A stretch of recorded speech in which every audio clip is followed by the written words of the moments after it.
దగ్గరికి వచ్చేటట్టు గోలించుకోవాలి గోంగూరని.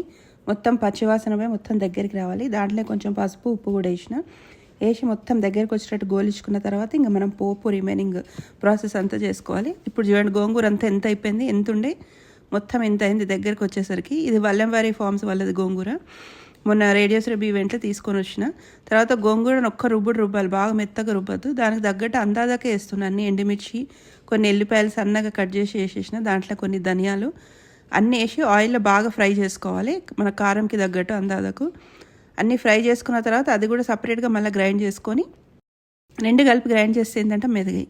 ఇది కూడా గ్రైండ్ చేసుకోవాలి. ఉప్పు కొంచెం చూసుకొని వేసుకోండి. తర్వాత ఇది ఆవాలు మెంతులు జీలకర్ర కలిపిన పొడి అది కూడా అందాదకే వేసేస్తున్నా. అక్కడ గ్రైండ్ చేసిన గోంగూర ఉంటుంది కదా, దాంట్లో ఈ పొడి అంత వేసేసి ఆ రుబ్బినవి అన్నీ ఉంటాయి కదా ఎండుమిర్చి, అది కూడా దాంట్లో కలిపేసుకోవాలి. ఉప్పు సరిగ్గా ఉందా లేదో చూసుకొని. నేనైతే పోపు పెట్టిన, పోపు అనేది మన ఇష్టం, పెడితే పెట్టుకోవచ్చు లేకుంటలేదు. గోంగూర పచ్చడి రెడీ.